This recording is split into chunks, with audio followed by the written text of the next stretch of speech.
Hello and welcome back to the channel. Today you're joining me on a beautiful Wednesday. It's the Wednesday before the Easter holidays, of which there's a lot of traffic on the road, but I've just picked up a new bit of stock for the showroom and the cars that I always have a bit of a soft spot for.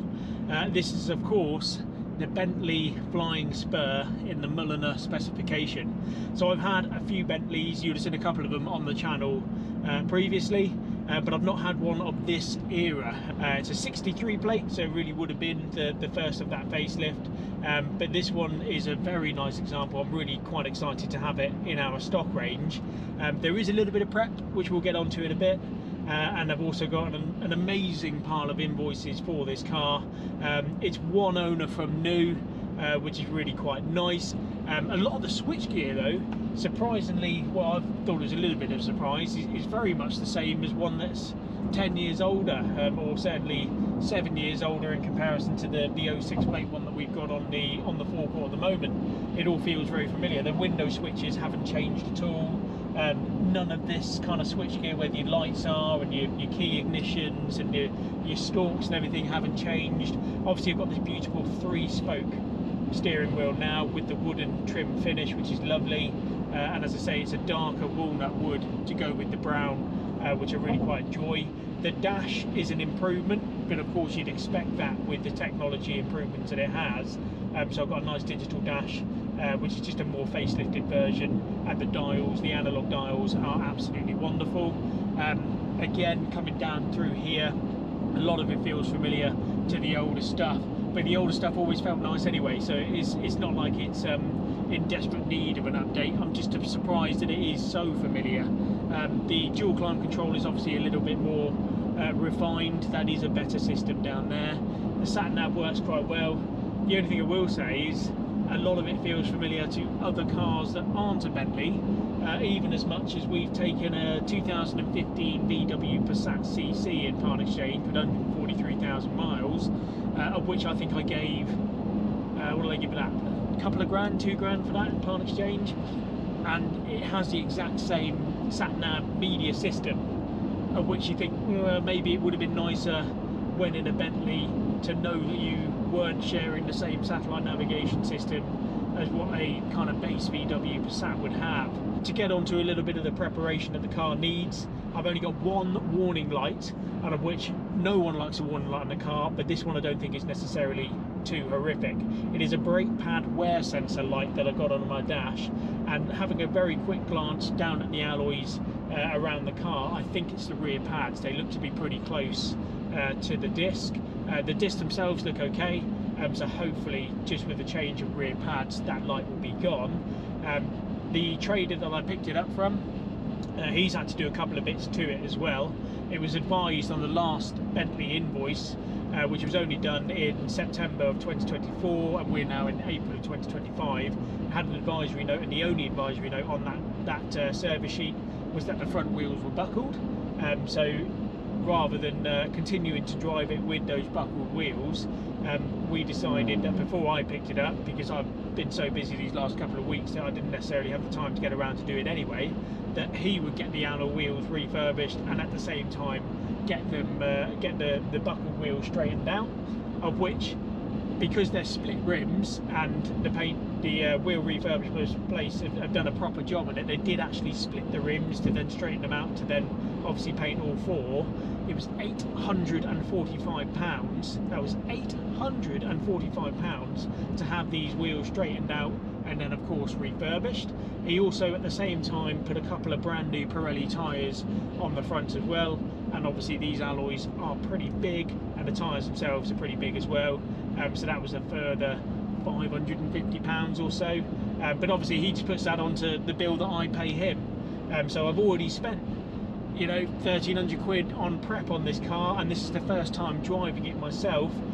There is a little bit to do, but as I say, I'm just going to enjoy the drive back now as I cruise along with this ginormous 6-litre W12 and the comfort of this seat, and we'll pick up back at the showroom. I'll show you around the car, see what bits of prep that we need to do, and hopefully it's nothing too horrific and we'll make a nice car of it. But I just thought when they come up with that one owner from new with the service history this has, and I'm a sucker for them. I think I've got to give it a go. So yeah, stick with it, and I'll catch up with you shortly. Okay, so back at the showroom, done 50 odd miles in it, drove absolutely lovely, as you would expect a Bentley to do so. Averaged about 26 miles to the gallon, which I thought for the calibre of car that it is and the engine that it has, that isn't actually too horrific. So we'll have a good look at the actual car. So it's in a metallic grey finish, which looks really smart. And as you've probably seen in the last clips, it's got this lovely brown leather interior throughout, the wood trim finish on the steering wheel, and it's a dark walnut wood on the dash. As I say, that is a big improvement on the dash side of things in comparison to the older 06 plate one that we have. I'll also show you the wheels because they've just been refurbished. They are the genuine split rims, so they did actually split the rims to refurbish them. So they all look really good. Really decent Pirelli tyres all around. They're brand new on the front. You can see obviously you got the tabs on it, so they're brand new Pirelli tyres on the front. First bit of prep that we need to do is on this corner here. So you can see it's all scratched up, and it comes up onto this tool a bit here, but obviously that isn't necessarily bumper, that's wing, just because obviously that's how the Bentley design is. Other than that, paintwork wise, it's pretty good. There is a door dink here, which I'll try and catch. Oh, there we go. That you can see the door dink there. So I'm hoping my dent man can get that out. And then there's a smaller one here. This one might be a little bit more difficult to get to, only because it's so close to the handle mechanism. Sometimes they get twin skin through there. Obviously, you've got to let people know that you are driving the W12, but it is a big facelift on the exterior, particularly on the rear end here. They're different style of lights in comparison to the 06 plate one that we've got. Obviously, they are stunning on the inside as well. So we've got the electric blinds and they all work as well. So you've got two switches, one of which does the window, the other of which does the electric blind, which is quite nice. Got memory settings in the rear as well with the massage functions. I've also got, so this is still in the seat position that I use when I was just driving it back, an enormous amount of leg room. Lovely brown leather headlining as well. And then down here, got the touch screen for the dual climate control in the rear. So as you can imagine, it is a stunning place to sit back here. It's another reason why I think that the Flying Spur is somewhat better than the Continental GT. I do like the GTs, don't get me wrong. I just think it's more of an experience to be in the back of a Bentley Flying Spur. And they're still tremendous cars to drive as well. But if I jump in, obviously got the keyless start as well. So fire it up. Several keys in the vehicle, that's because I've got both keys in my pocket, but you'll notice down there that is the brake wear indicator that comes up on there as well.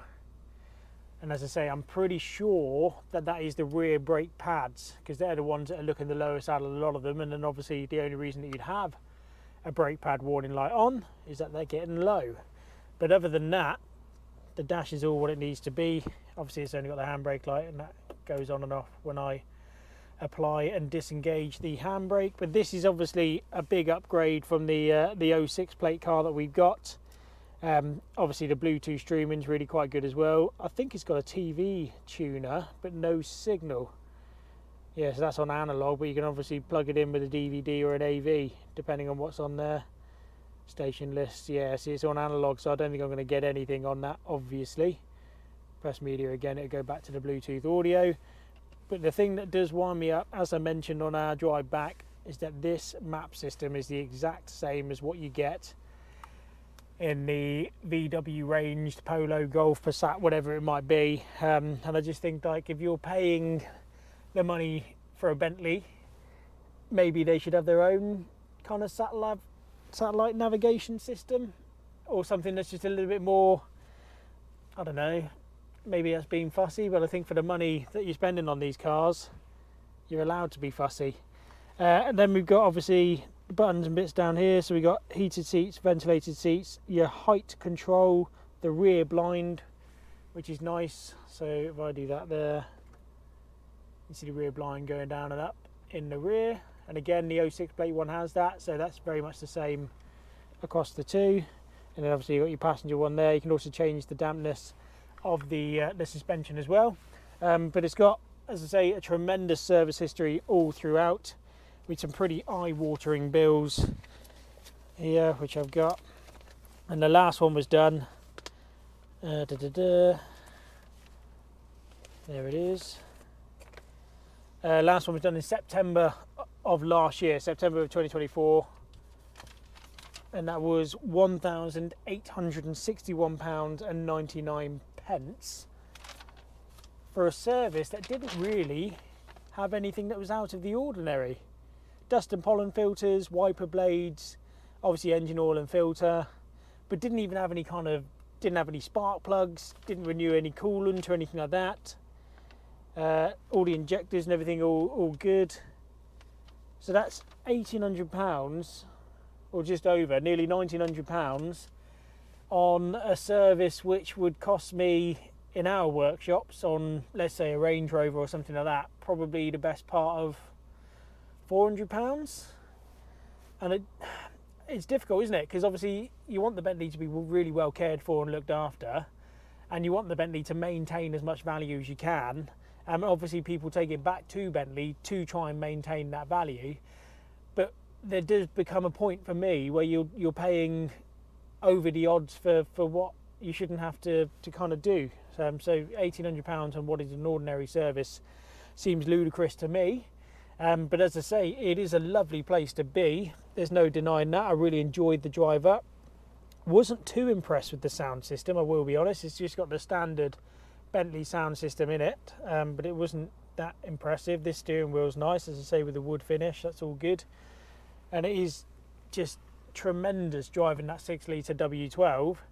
But yeah, the next step, I guess, is probably get it onto the workshop ramps, double check that it is just brake pads that it needs on that there. If it needs more, then obviously we'll have to do more, because the paint shop, I've already got a couple down there, pretty busy with that, before I can get that front corner sorted out. And I'm also going to give the dent removal chap a call and see when I can book him in for. But yeah, all in all, very, very pleased with the purchase of this Bentley Flying Spur. I do quite like it. To the next bit. Okay, so quick update. We've had Sam in this morning, who's our dent removal man. Valentine, who does our body shop work, he will have it later this week, but I wanted to get Sam in first anyway, just to see if he could do the dent. So on the rear door, you'll remember we had a crease just above here, which he's managed to sort, which is good. You'll have to excuse the dust on the car. It still needs a good clean. Obviously Sam's had to put his bits on it, so it need a bit of a polish there as well. Driver's door, it is still there. You can just about see it. It's better than what it once was, but it's not great. Obviously it's broken the paint a little bit as well, so I'm now going to need Valentine body shop chap to take a look at that. We did also find some on the front wing, which I'll put onto the screen now. We're looking around it and I just noticed it glimmering in the sunshine, but he's managed to successfully do those, so it's still a successful trip for Sam, as he's been able to get the dents on the front wings as well. So as I say, the next step is for this car to go to Valentine so that he can do that bit there, and I'll also ask him what he can do on that driver's door dink as well. It's really unfortunate, that one, it's a bit of a pain, but it is what it is. I guess obviously it is what it is when it comes to prepping a Bentley, that's for sure. But I actually drove that over the weekend, and it was a nice sunny bank holiday weekend, so I thought I'd take it and drive it for the weekend. Really enjoyed it. It is a stunning car to drive. Yeah, we'll get it down to Valentine next. Okay, so 25 days ago I paid nearly £30,000 for this Bentley, and this is the latest. I still don't have it. I still don't have the car that I've spent all that money on, because things have gone wrong. What was meant to be relatively simple has turned into a bit of a headache. So went to the body shop, that bit's all fine, thankfully. He did a cracking job, because he always does. So I'm really pleased with how it looked. And I thought, well, we'll kind of keep things going. So I didn't get any clips of it, but I am looking forward to showing you what that looks like, because I took it straight from the body shop down to the workshop. So I thought a day or two to get the brake pads all sorted, warning light off the dash, good to go.